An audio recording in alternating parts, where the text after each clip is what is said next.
നമസ്കാരം. 4K ന്യൂസിലേക്ക് സ്വാഗതം. വളരെ വലിയ രീതിയിലുള്ള ആഘാതമായിരുന്നു ലോക്സഭാ തെരഞ്ഞെടുപ്പിൽ ബിജെപിക്ക് ഏറ്റുവാങ്ങേണ്ടി വന്നത്. ഓർക്കാപ്പുറത്ത് കിട്ടിയ അടിയായതിനാൽ ആ ആഘാതം ഇന്നും മാറിയിട്ടില്ല എന്നതാണ് മറ്റൊരു വസ്തുത. നമുക്കറിയാം, വലിയ രീതിയിലുള്ള പ്രചരണമായിരുന്നു ബിജെപി ലോക്സഭാ തെരഞ്ഞെടുപ്പിൽ നടത്തിയത്. 400 സീറ്റ് നേടി അധികാരം പിടിക്കുമെന്ന് വീമ്പു പറഞ്ഞ് നടന്ന ബിജെപിക്ക് കേവല ഭൂരിപക്ഷം പോലും ലഭിക്കാനാവാതെ സഖ്യകക്ഷികളുടെ കാൽക്കൽ വീഴേണ്ട അവസ്ഥയാണ് വന്നത്. ബിജെപിയുടെ പല ഉരുക്കുകോട്ടകളും തകർന്നടിയുന്ന കാഴ്ചയാണ് കാണാൻ സാധിച്ചത്.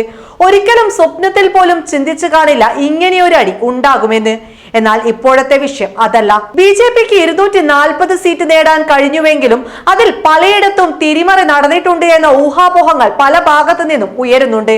എന്നാൽ ആ ഊഹാപോഹങ്ങളെ സാധൂകരിക്കുന്ന തരത്തിലായിരുന്നു കഴിഞ്ഞ ദിവസം മുംബൈ നോർത്ത് വെസ്റ്റ് മണ്ഡലത്തിൽ EVM ഹാക്ക് ചെയ്തുവെന്ന വാർത്ത പുറത്തു വന്നത്. അത്തരത്തിൽ പുറത്തുവരാത്ത എത്രയെത്ര ക്രമക്കേടുകൾ ഇനിയും ബാക്കിയുണ്ടാകുമെന്ന ചോദ്യം പല ഭാഗത്തു നിന്നും ഉയരുന്നുണ്ട്. അങ്ങനെയിരിക്കെ ഇതാ EVMുമായി ബന്ധപ്പെട്ട മറ്റൊരു വാർത്തയാണ് പുറത്തു വരുന്നത്. 8 അപേക്ഷകളാണ് ലോക്സഭാ തെരഞ്ഞെടുപ്പിൽ വോട്ട് യന്ത്രത്തിന്റെ പ്രവർത്തനത്തിൽ സംശയമുന്നയിച്ച് സാങ്കേതിക പരിശോധനയ്ക്കായി തെരഞ്ഞെടുപ്പ് കമ്മീഷന് ലഭിച്ചിരിക്കുന്നത്. തെരഞ്ഞെടുപ്പിൽ 2ഉം 3ഉം സ്ഥാനത്തെത്തിയ വിവിധ പാർട്ടികളുടെ സ്ഥാനാർത്ഥികളാണ് കമ്മീഷനെ സമീപിച്ചിരിക്കുന്നത്. ബിജെപി വിജയിച്ച പല മണ്ഡലങ്ങളിലെയും 2ഉം 3ഉം സ്ഥാനത്തേക്ക് തള്ളപ്പെട്ട സ്ഥാനാർത്ഥികളാണ് ഇപ്പോൾ തെരഞ്ഞെടുപ്പ് കമ്മീഷന് അപേക്ഷ നൽകിയിരിക്കുന്നത്.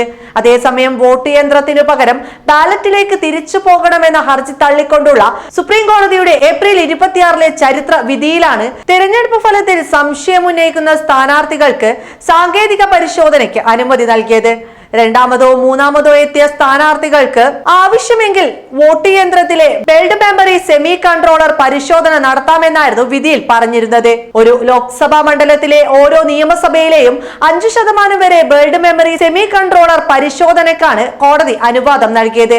ഫലം വന്ന് ഒരാഴ്ചക്കുള്ളിൽ അപേക്ഷിക്കണമെന്നും ഇതിനുള്ള ചെലവ് സ്ഥാനാർത്ഥികൾ തന്നെ വഹിക്കണമെന്നും കോടതി പറഞ്ഞിരുന്നു. ഒരു EVM പരിശോധനയ്ക്ക് നിലവിലെ സാഹചര്യത്തിൽ 47,200 രൂപ സ്ഥാനാർത്ഥി അടക്കണമെന്നായിരുന്നു ഉത്തരവ്.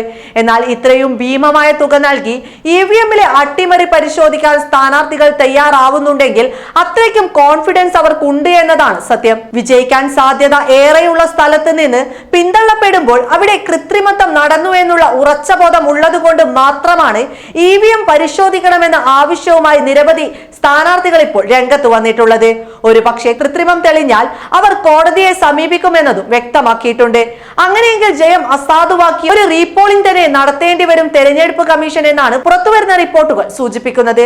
കാത്തിരുന്നു കാണാം ഏതൊക്കെ മണ്ഡലങ്ങളിലെ അട്ടിമറി പുറത്തുവരും എന്നത്.